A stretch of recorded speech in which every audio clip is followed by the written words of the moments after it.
Well, that means, are they learning anything relevant?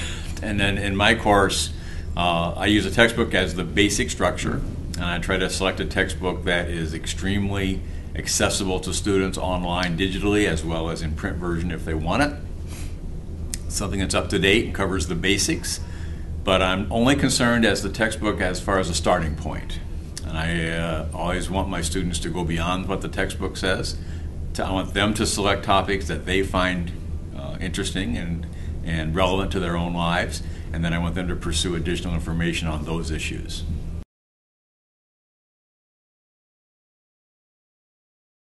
Well, the instructor provides feedback to students on their individual discussion posts. Understand that I use the discussion forum as the primary learning activity in my course. And I think of a discussion forum as a way of delivering content to students, as a way of engaging them in that content, and as a way of assessing their mastery and knowledge of that content. So the discussion forum plays the central piece in the learning paradigm that I employ. So I provide feedback to students, especially early in the course, if they fail to present content that adds new knowledge and relevant knowledge to the discussion that we're having. And as you probably remember from when we worked together, I have two specific requirements that I demand of students when they post a discussion response. One is that the message of their post must teach something new and relevant. But secondly, the title of that post has to be an abstract or a summary statement which summarizes the main point they're trying to make. So they really have to be aware of what the point of their post is before they hit the submit button.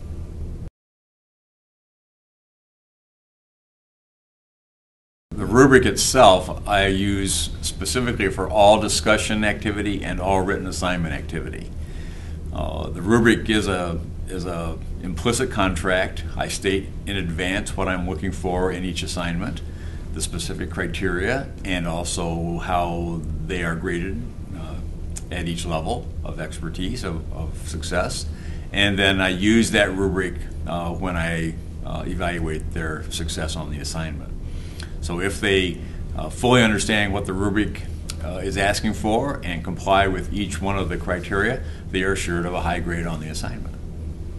Excellent. The value to the student then is they can self-regulate and govern their own behavior according to the aspirations they have for good grades.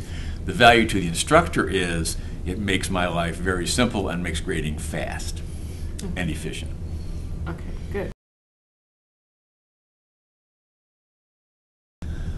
Well, I think realistically, don't expect the first time you offer a course to be the best time you're ever going to offer it. Developing skills with online learning it's an iterative process, just like it would be in the classroom, and you learn from your failures as much as you do from your successes. Be very open to suggestions from your students. They are, after all, the learners. Expect them to do most of the work in the course, not the instructor.